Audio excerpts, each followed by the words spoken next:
Hello, and welcome to the Her and Him podcast. I'm Dale. And I am Tamara. And when two theologians get married, what you get is a podcast. All right, so let's start out the podcast with something that's kind of a bummer.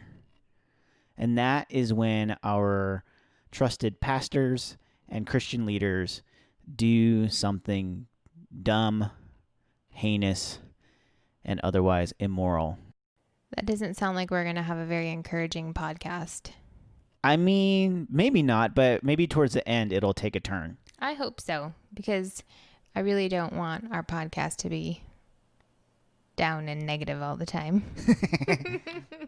Well, if you have been following the news, and particularly the Christian news, you may have heard the name. It's a different sort of a news. It is. Yeah. It is. Yeah.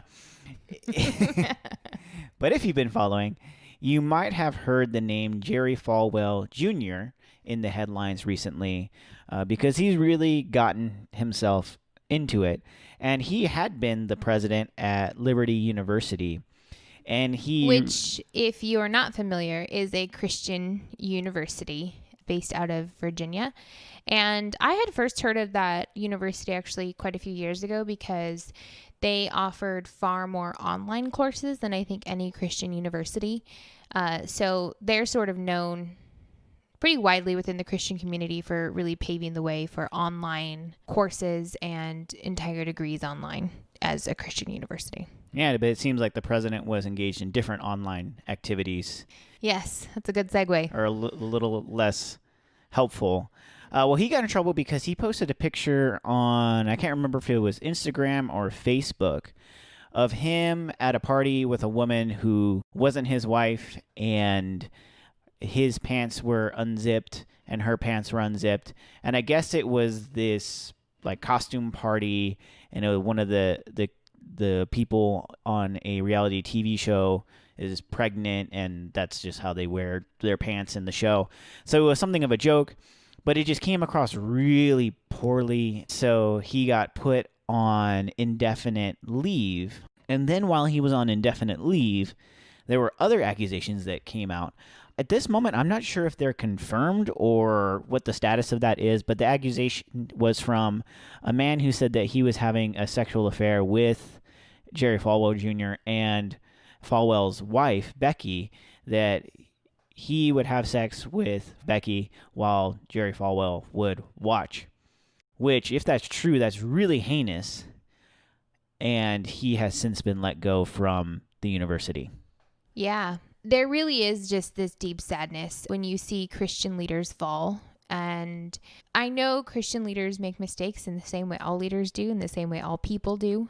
But there certainly is this standard that leaders are held to because people are looking up to them and expecting them to be more disciplined in their life and to be living more morally upright lives, knowing that people are following after them. And Jerry Falwell Jr. is certainly not the first or the last. And another example would be John Crist, which we really love John Crist. And I remember hearing about his scandal, I suppose you could call it. And I was just really saddened by it as well. Saddened for him and for the people that he influences. Of course, he's not a pastor. He's not an organizational leader. He's a comedian. But he has a public voice. And he has a Christian public voice that a lot of people look to him. And he had some really upsetting allegations happen against him. And I think to some degree he admitted fault, and to some degree he admitted guilt to certain things, not to all things. But he ended up actually canceling himself and went to a rehab as a result. And so he's another example of another Christian leader that unfortunately has made some pretty large mistakes with their platform. Yeah, another one would be Bill Hybels. This happened a couple of years ago. Bill Hybels is the pastor of Willow Creek Church, and it's a huge church, kind of a new model of doing church. He had this huge leadership network, and he had some allegations against him shortly before he was about to retire that he was basically abusive, sexually coercive to the women who worked for him. and really ended up imploding all of the work that he had built and all these great things that he had done because of the moral failures taking place behind the scenes. And then another one would be like Mark Driscoll, who was a pastor in the Pacific Northwest, and he had allegations against him that basically his leadership style was abusive. There was nothing sexual there, but kind of a hostile work environment, hostile leadership tactics, and kind of abuse of power. And so this is really a common story with people who are in leadership and who are in a place of moral leadership that can do a lot of damage to a lot of people because you have a lot of influence. And so we see that in the news.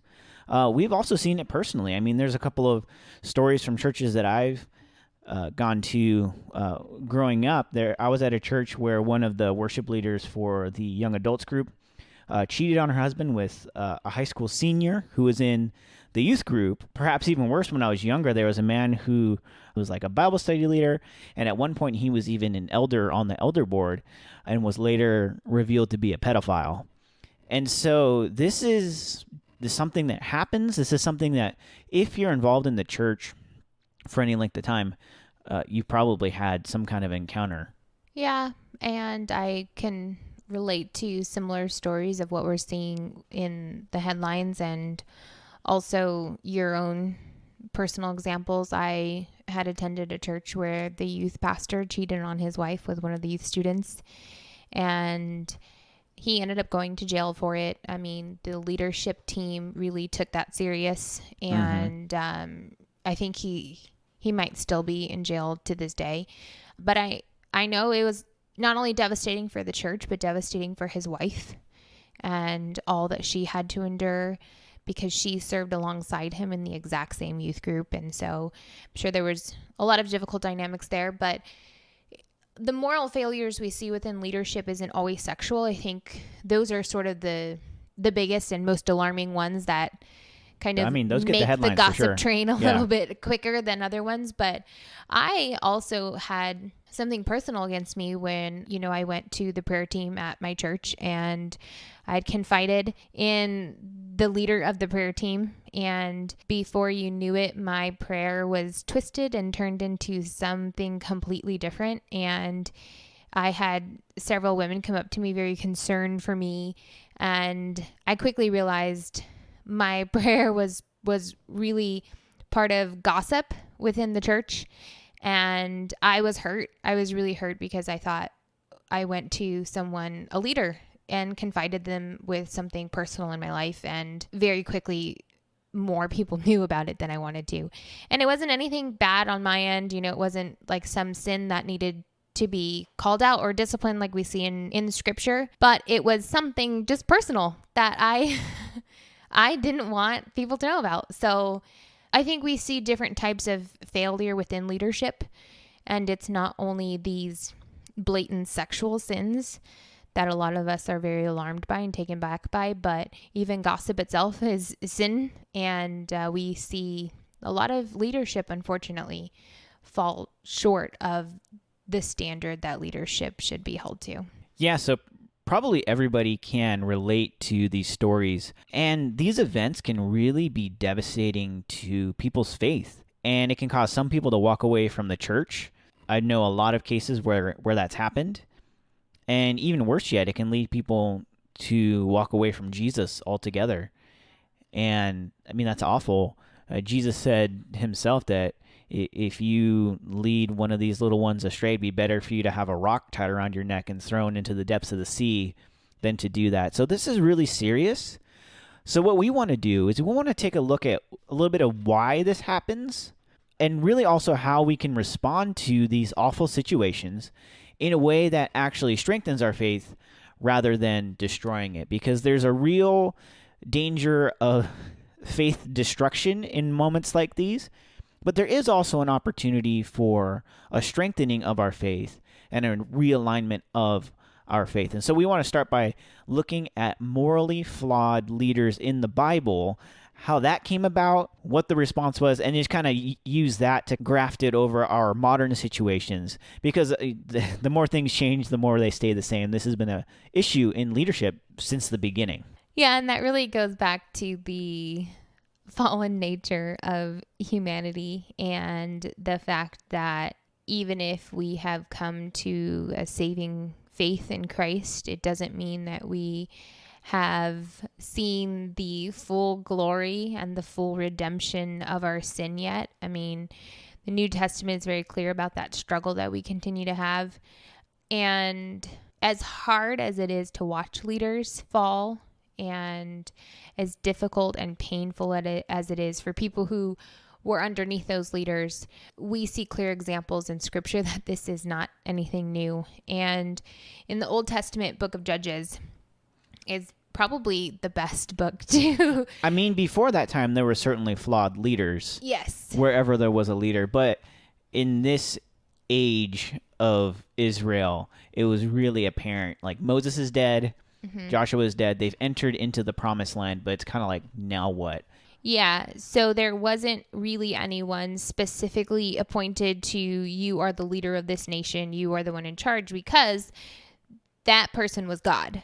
And that was understood among the people of God, but there still were these seasons where someone was placed in a role of a judge. And what had happened, there was really this vacuum of like spiritual, moral leaders that were embedded in the community and leading them towards obedience. And so the book of Judges says that everyone did what was right in their own eyes. And that didn't go very well because they would begin worshiping pagan gods and doing pagan worship practices. And then as a result, God would allow other nations surrounding them to encroach upon their sovereignty. Then the people would cry out to God. God would raise up a judge.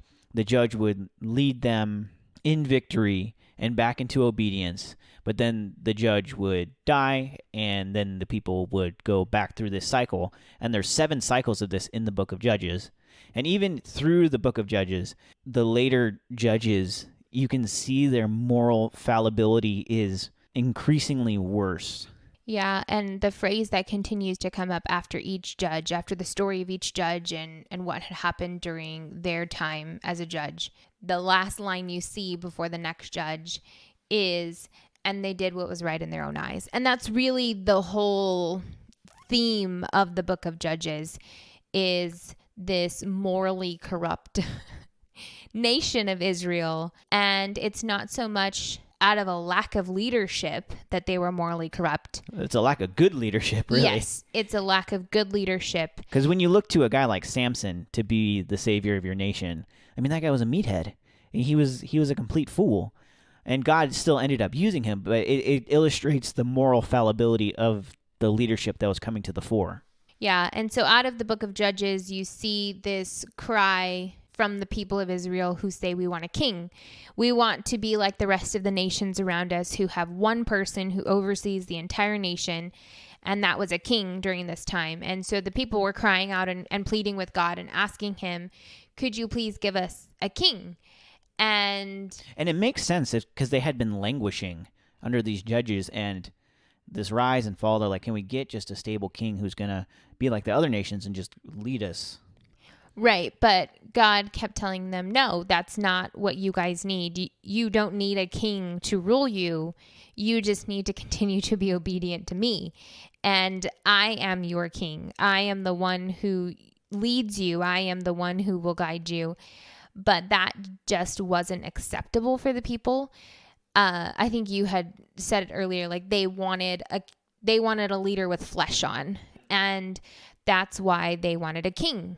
And God finally said, okay, I will give you a king, but I promise you this is not going to be the solution that you had longed for it to be. Yeah, because the king is going to tax you. The king is going to try and build his own power. The king is going to lead you into decisions that inevitably aren't going to be good for you. And they said, we want a king. He said, okay, I'll give you a king. And the first king over the nation of Israel was Saul, which started off okay. Well, at the very beginning, it started off kind of sketchy because he didn't want to be the king. Right. But then once he got the role, then it started okay. Yeah, once he was kind of in that role. But then it really went south towards the end of Saul's kingship, and he became like a crazy, power-hungry tyrant. And then we see David. And we love David. Right. Everyone loves David. Who doesn't love David? But then you also see the moral issues with David's life. I mean, he slept with Bathsheba, who was the wife of another man. They murdered the man. Yeah, and then he murdered the man. So Bathsheba's husband was actually out on the battlefield fighting for David when David slept with Bathsheba. And so David's the original Mr. Steal Your Girl. Yes, yeah. And he tried fixing the situation, but it didn't really fix anything, and he ended up actually killing Bathsheba's husband. So he certainly has some major issues as much as we look up to David. And really, that was a pivotal moment for him because that derailed the latter parts of his life. Yes, in many other ways. There was a lot of consequences that came out of that decision. And when the king's life is rattled like that, then it rattles the nation. Yeah. And so after that, like you kind of go through the rest of the kings and the many issues that came up after king. Right, because then you get into Solomon, who started strong, but then same thing. He had 800 wives and started listening to the religious thoughts of his wives and going after other gods. After he died, the nation descended into civil war because he didn't have a super good succession plan, I guess, and what the next king should be doing. And it split into two nations. And of all of the literally dozens of kings that came after that, in the northern kingdom, there never was a king that God deemed as someone who was faithful to him. In fact, part of the founding of that northern kingdom was it was established around idol worship. Yeah. So there wasn't a single king that followed after God.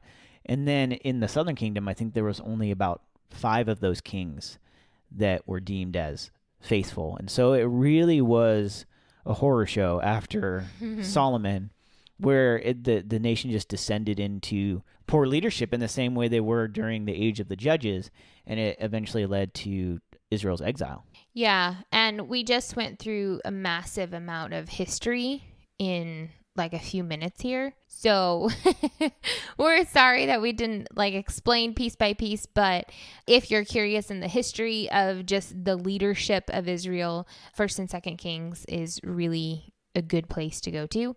But really the moral of all of these kings' lives and the way that scripture is continuing to show them and the decisions they made and how they led the nation of Israel, it really just boils down to don't put your trust in kings. Put your trust in God alone. And that's what God was telling them from the very beginning when they were begging for a king.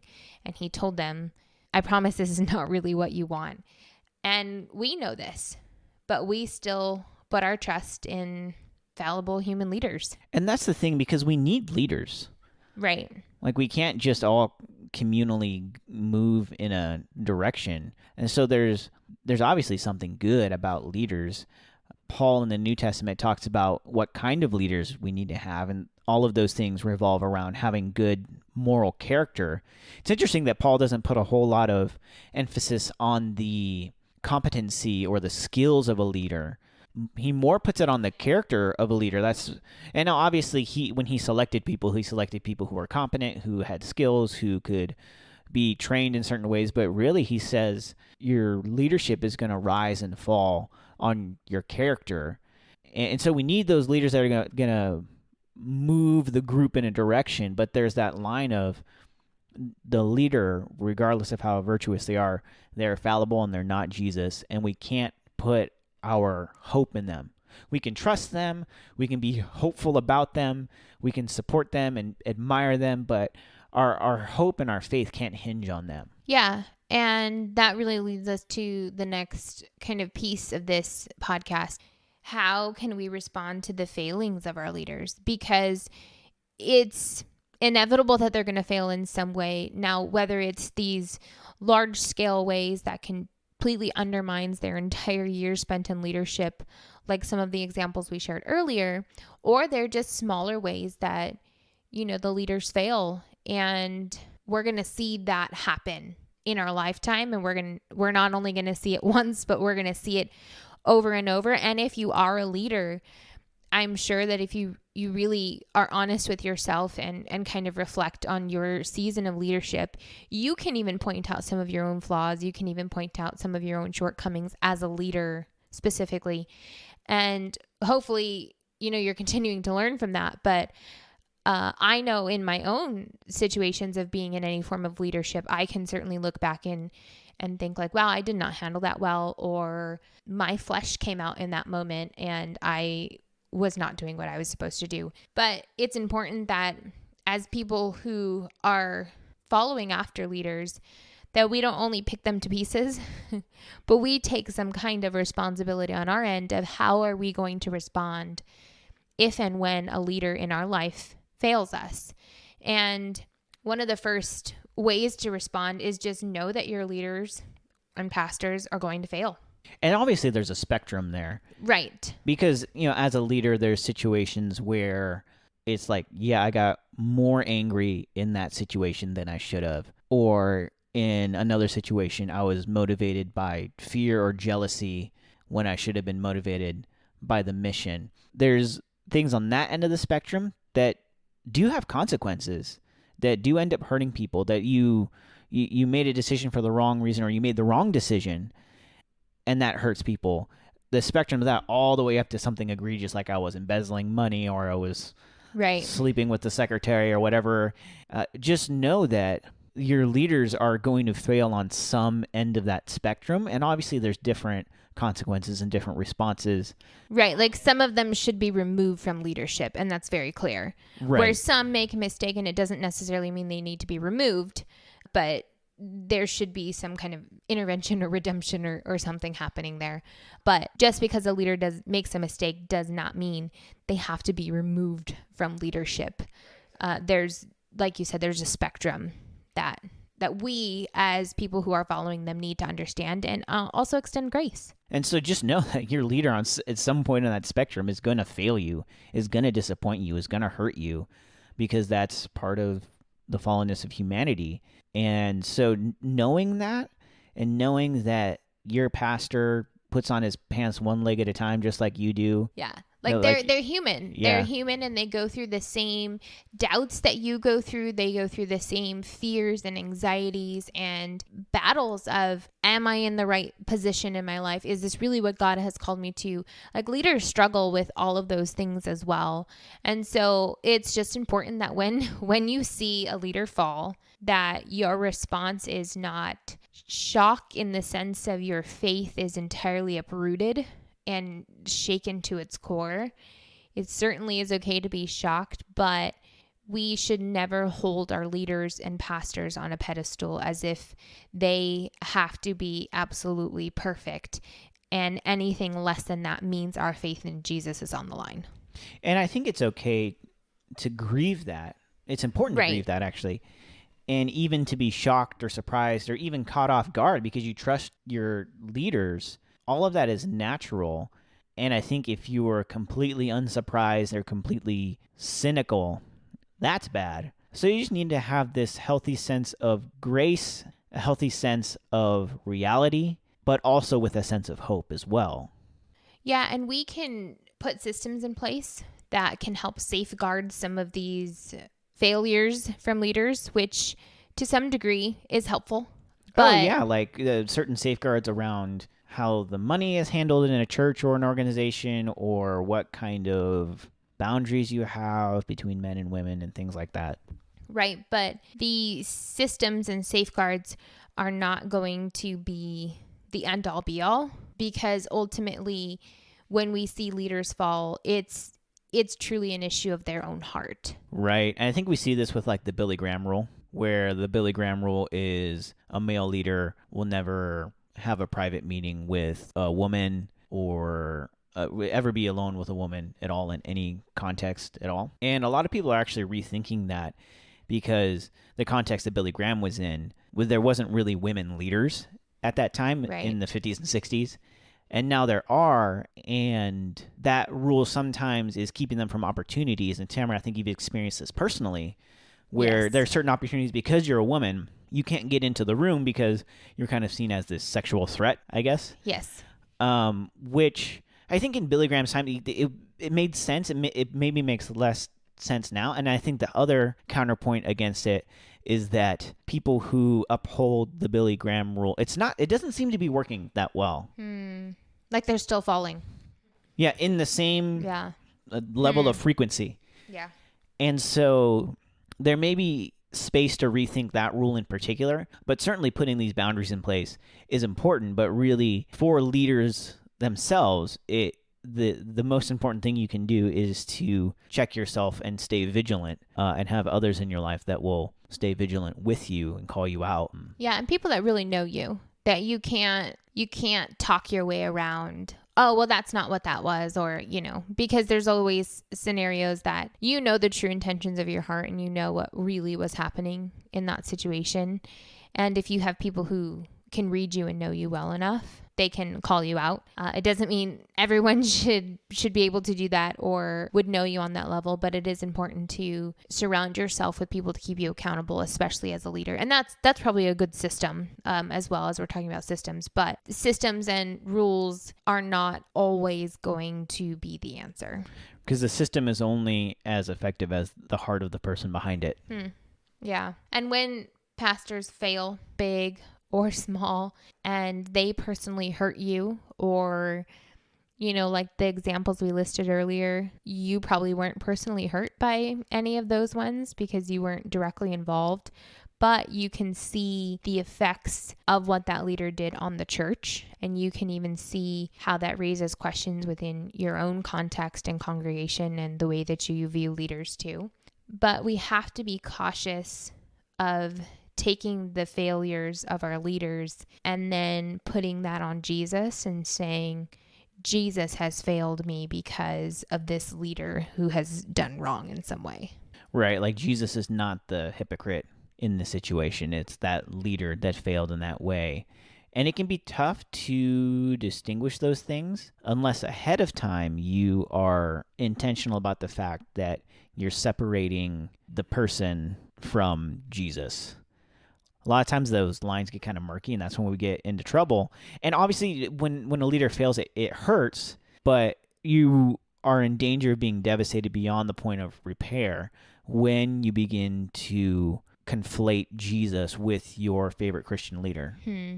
Yeah, and that's kind of a large issue, I think, with the whole celebrity pastor thing, where you have one pastor that it's really their face, their ministry, that we only think of them, and we might not even know what church they're associated with. We might not know anything else about them. And we put them on this pedestal again. And we think no one else is as great as them. No one else teaches the gospel as good as they do, or no one else captures my attention in the same way.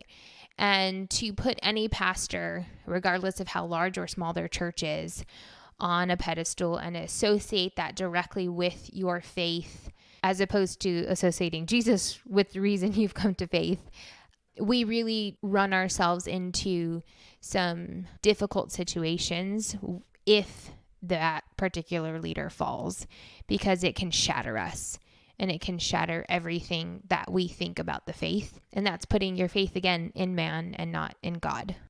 Yeah, so it's important to really keep things in their proper place. Admire your pastors and leaders. Follow them, support them.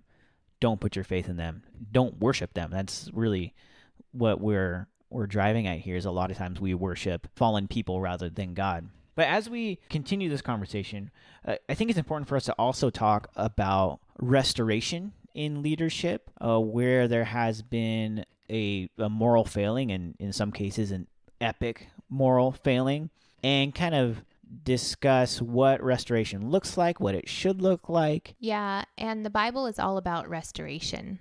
Like, that's the story of the gospel. It's about redemption and restoration, and that's why Jesus came. He came to fully restore not only humanity, but even creation itself. Like, he's on this mission of restoring things and redeeming things. And to remove that piece from anyone within the church, whether they were a member of the church who has sinned greatly and fallen, or a leader of the church who has sinned greatly and fallen, to remove restoration and redemption is to remove the heart of Jesus from that situation. And that road of redemption is not the same for every single situation, but restoration and redemption absolutely has to be part of the conversation. You can't just cut someone off and then that's the end of it. If it's a leader, if it's a lead pastor in the church, it might mean they need to step down from leadership. But that doesn't mean that's the end. There needs to be some kind of restoration for them, whether it's restoring them back into just their congregation in some way. It might not mean restoring them back into leadership, but it just depends on the situation. And so if restoration and redemption is removed from the conversation, then we're not actually following the biblical model that Jesus has set for us.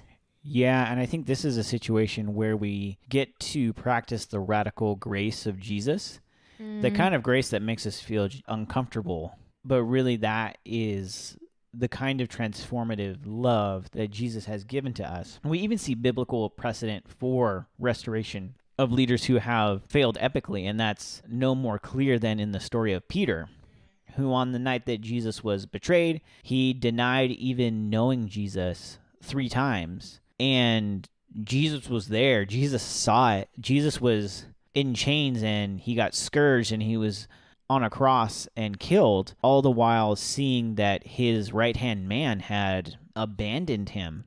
And so I'm sure that Peter really carried that with him. But after Jesus' resurrection, he had this powwow with Peter on a beach, and they were eating breakfast together. And Jesus goes through this series of questions where 3 times he asks Peter, "Do you love me?" And he says, "Yes, of course I love you." And he says, "Then feed my sheep." And in the same way that he had failed 3 times, he's restored 3 times in that same way. And he goes on to be really the face of the first generation of the church, him and a couple of other names. But that promise that Jesus had made, that he gave him that name, Peter says, "You're on this rock I will build my church, and the gates of hell will not prevail against it." Jesus meant that. And even though Peter had failed epically, he restored him, and he was able to continue in that mission. You just imagine, like, if Peter had been like, "Well, you're disqualified, and that's it because you failed," all of the good work that the church would have missed out on had he not been restored. And that's really a terrifying thought, too. On a personal level, if you make a mistake, you are cut off and you can never go back. That's very punitive. Yeah, that's awful. And yet the gospel teaches something so radically different than that. It's crazy because we love the story of someone who is like a murderer or a gang member, drug addict, and then they came to faith in Jesus and we're like, everything's forgiven. But if you were someone who was following after Jesus and then you tripped and fell and failed epically in some kind of immoral way, I guess all your grace is used up. Yeah. And it becomes, a lot of times, I think because there's hurt there, it becomes very punitive and vindictive. And in some ways, not that I understand it, but in some ways I can see where the comment of, well, they should have known better. I mean, they should. It's true. They should have known better. They should have known better. But they did know better, probably. Is right. But to limit the grace of God, like, we don't get to control that. We don't get to say the grace of God only goes this far. The sin that you just committed after being saved, the blood of Christ doesn't cover that anymore. But pre-salvation, blood of Christ covers it all. Like, there's so many holes in the argument. And unfortunately, I have seen great leaders fall and never receive restoration. And that's tragic because, again, that's the mission of Jesus. And so to even take your own people and say, we preach this good news, but not to you. It doesn't apply to you anymore. If you're on the inside, it doesn't apply to you. It just doesn't make any sense. And we even see that, I think one example we mentioned at the top of the podcast, Mark Driscoll, who lost his post in his church in the Pacific Northwest. And it was really tragic because after that, the church kind of just disintegrated. But he ended up planting another church down in Arizona. And by all accounts, it's a thriving church. It seems like there's been some changes made in him. But even with all of that, and I don't know him personally, obviously, so I don't know all the I don't go to his church. I don't know the inner workings of it. But it seems like there's been some good restoration there and a pivot there. But even with that, there's a lot of hate he gets. Right. Because people don't want him to be in that post, don't want him to succeed in that way or be in that leadership because of the previous failings that he had. Sin is just so messy because it's not only the sin that he committed, but then it's also he's being sinned against in some ways by people not extending anything other than hate and anger to him. And I don't know him. I don't really actually know anything about him, but but there is opportunity for redemption. And as Christians, we have to be open to not only accepting that redemption and restoration that Jesus offers us, but we need to be able to extend it out to others too. And even if they have fallen as a Christian leader, we need to be able to extend that. And I've seen that done in a church that I attended where a youth leader, so it wasn't the pastor of the youth ministry, it was just one of the leaders within the ministry who she was having sex outside of marriage. She was like in her early 20s and she was volunteering as a leader, and it came out to the leadership team that she was having sex outside of marriage, and they actually asked her to step down as a youth leader. Basically, obviously because it's going against scripture, but in the context of ministry that she was serving, they thought it was no longer appropriate for her to continue to be a leader in that context, which I certainly agree. And maybe 4 or 5 years later, she's now able to be back on leadership teams, volunteering as leadership within youth group again. And so it took time. It took life change for her. It took repentance. It took just a lot of conversation between her and the other leaders. But there was this whole process of restoration given to her. And the leadership team, when they asked her to step down, it was with the full intention of, how can we restore you? And even in this hard call we're having to do, we want you to know that our end goal is restoration, not to just cut you off and never talk to you again. And I think that's what we all need to be open to, and not only open to, but that has to be our end goal. Our end goal for anybody who has fallen because of sin should be, okay, you might need to step down in this season, or you might not be able to return to this form of leadership again. But what does restoration look like in this scenario? Yeah, and that's the purpose of church discipline. The purpose of church discipline isn't punishment for its own sake. It's there to bring restoration to that person, to that community. And I think a lot of times we lose sight of that. And of course, as you lay out that plan for restoration, it's up to that person to step with you into that plan of restoration. And so there's some people that never are really restored because on their end, they don't want to walk the path of restoration. But there is this other side where if we don't provide a path of restoration, then it's on us. Yes. And by no means is the hope of restoration mean that there's no consequences for your sin. There are certainly consequences. Even after you've been restored. Yes. There are consequences that just happen as a fallout of it. And it's not because someone is saying, here is your consequence, I give it to you. It's not like, that's not how it works. But you lose have to trust. learn your consequences. Yeah, exactly. Like here's your 5 consequences for what you did. But if it's a trust issue, you're going to have to re-earn that trust. And maybe for some people, you might not be able to get that trust back. And that's a consequence. Even if you've been restored in a different way, there might be certain people that your relationship does not return to what it was before. And that's hard. But as we continue to see leaders who, again, we need leaders. We need them. God put them in places for reasons. And we all can't just walk around just in this sort of communal space and no one moving any direction and everyone going their own way and doing their own thing. But as we see leaders fall, we need to have the end goal of restoration in mind. And that is painful if you were hurt by a leader, if you were hurt by what they did, and if there was some negative repercussion that happened in your own personal life because of their choices. Restoration can be hard, but the road to restoration is what Jesus has called us to.